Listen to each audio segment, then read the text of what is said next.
Hi, this is Haikara with Pacific Rim Video, and I'm here with Refa 1. He has been writing since 1984 in East Oakland. He's been a member of the Zulu Nation since he was 16 years old. He is an inspiration and a voice to the hip-hop community. I have to tell you, your class was very inspirational in teaching about the hieroglyphics and the past, about basically art and graffiti in the East Bay. Can you touch a little bit about what you talked about in class today? Okay. Well, the particular presentation that I did was around the genesis of writing, spray can writing culture here in the Bay Area. And we were dealing with the golden age period of from 1983 to about 1990 in particular today for this lecture.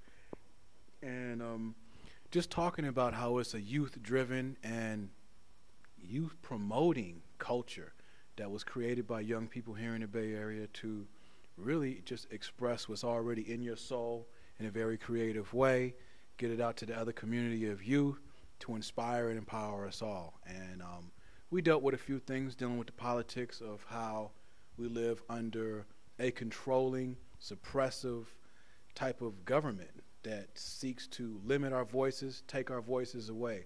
And hip-hop was just one of those cultures that sought to reclaim that voice. Yeah, it feels like right now, one of the things that you said in the meeting, which sounds so interesting, is that they'll spend all this money to take away the graffiti, take away the writing that are on the walls, but they won't pay the money to put into the youth to be able to make them be better and, you know, give them money to help them out. I thought that was really interesting. If you could touch more on that topic.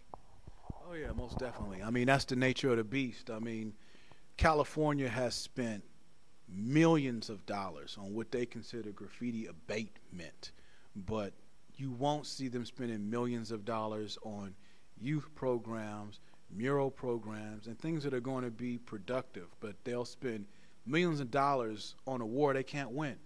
And they can't win as long as people are being suppressed and repressed and oppressed, and there's something in them that they need to say, and they're not given a place to voice it in the nature that they need to voice it. They're going to take it. And as long as that right has been made illegal, that competition is going to exist. So, yeah, California, like many other states, has made a point to limit our voices. And it's by no surprise at all. I don't really look at it and like, I can't believe they're doing this. This is the nature of the United States government. I mean, they stole this land from indigenous people, the Native Americans, just like they stole much of the land from other peoples in the world. And limiting culture is a way of limiting people's power and their ability to make change and make the world in the desired fashion that they see it will benefit them. The United States government pretty much wants us to only do what it is that supports the United States government and their interests, you know, which is greed, money, you know, material things, and not the needs of the people. And writing has been one of those inspirational, powerful things where young people have been able to get their identity out there, get their culture out there, build your self-esteem, build your skill, have camaraderie with other folks, have community, have conversation, and be able to be in a place where you can address the needs of the people in a very constructive, creative, and inspiring way. And that's what writing, to me, ultimately is all about. I mean, that's hip-hop. I completely agree. Another thing that I don't believe we touched on today, but I've heard you touch on before at other panels, is the difference between graffiti and writing, and how graffiti, the term has been pushed upon us, as opposed to writing, where it's something that is that I believe you identify with more, and that's what we always get into, is the difference between writing and graffiti. Okay. Well, I mean, culturally, if we're looking at it like that, it was called writing, and the practitioners were called writers, and that's what we called it, and that's what we called ourselves. The media comes along, again, this is the white power structure, the United States government, always trying to diminish the value of what it is that the people of color are doing, which is basically the rest of the world, you know what I'm saying, and struggling people are doing, you know what I'm saying, folks who are going against the grain of what the government is throwing down. And so to diminish the value of our art form, to diminish the value of the culture, they promoted this whole term graffiti. Many people out of ignorance, because they didn't study the culture deep enough, knowing their roots, And many people, out of just sheer laziness, have just adopted the term graffiti, and they just go, well, I do graffiti. I'm a graffiti writer. But what it is I'm a spray can writer. I'm an aerosol writer. This is aerosol culture, spray can culture, or just writing. You know, I throw the aerosol and spray can on there because people who aren't culturally astute in hip-hop, when you say writing, they may be lost. They might think you're talking about literal writing, even though it is tied to that. And that's where the term comes from, because that's what people were doing, writing their names. But graffiti doesn't have talent, okay? You don't have to be talented at all or skilled or have any real forethought to do no graffiti. All you got to do is pick up any kind of medium, go and write on the surface, probably without permission, any kind of way, without any kind of artistic script, and you did graffiti. But the work that we do does have a particular style, does require skill, does require some thought and creativity. And it is called writing, and the more elaborate things that you see painted on the wall are pieces, short for masterpiece. And, you know, the highest expression of a writer is the burner, you know, a fully well done, intricate styled lettering, calligraphy is what it is, okay, with lots of colors and designs. It's just the apex of the art form. So hopefully. Oh, that's great. That's great. And then for you, who were your inspirations as you got into it? I know that you started off very young. You started back in the 80s.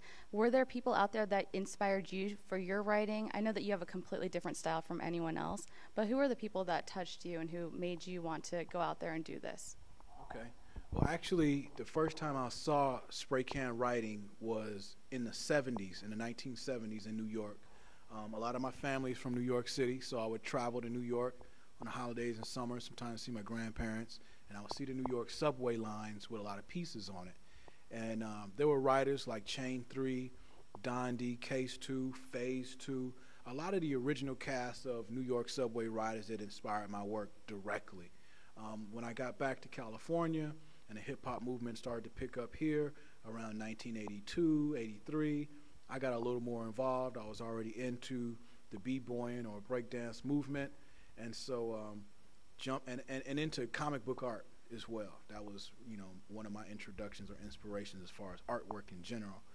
And when people started to pick up that craft here, I already liked it, so, you know, I got on board. It was something that my peers were doing and something that I could be involved with. And so you also had local artists that were inspiring to me, like Dale Fresh, Plato from Oakland, OAL crew, and a few others. And later on, you know, peers like Mike Dream, a very inspirational artist there, and a few others from around the way, like Tunes coming out of L.A., very inspirational artists, and, you know, just your homies.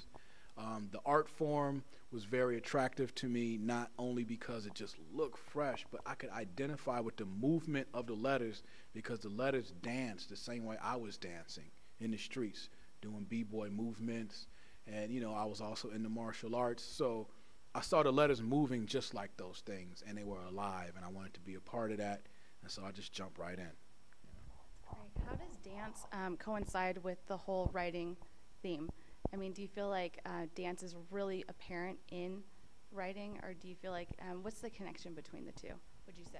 Oh, most definitely. I mean, you can recognize a good writer's style because it has a rhythm, it has a flow, it has movement. All of, I think, the elements of hip-hop culture definitely tie into that, rhythm, flow, and movement.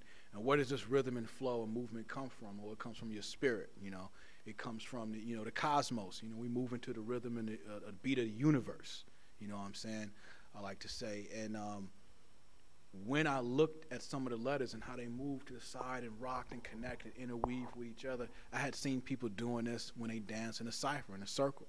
I've seen people doing this dancing online. And that had already sparked my interest. I was already interested in dancing. And so I think people bring the same sensibility into writing.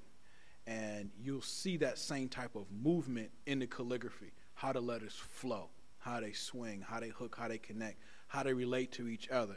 No different than when you see several people dance together at the same time. The strutting dance form was real big here in the Bay Area, particularly San Francisco, Richmond, and Oakland. And so when I would see these brothers get together and do these choreographed moves where they were dancing, their body movements were having a communication with each other. but they were harmonious. You know what I'm saying? We bring that same sensibility into writing.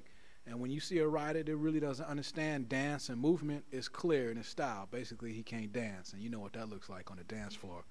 That is no good. Another thing that you touched on during the class is that right now you guys have these events that you put on for the community and for the children, but none of the kids are coming out and taking advantage of this. What do you think we can do as a community to get the kids out there to show them that this is something that they can express themselves, and just another way for them to like be able to express who they are? First of all, turn off that TV. Just throw that shit out the window. You know, that's one of the first problems, is that for us as young people at that time, programming on the mainstream airwaves, whether it be TV or whether it be the radio, really didn't speak to what our interests were as young people. And it kind of alienated and isolated. It was basically saying, well, look, this is what we think you should like, and this is what we're going to give you. Media nowadays has gotten a little more sophisticated because of what young people were doing in the street and in the community, where they're saying, oh, is that what they like? Okay, well, they have all their attention is focused in on themselves, right? And we need their attention because we want to control them.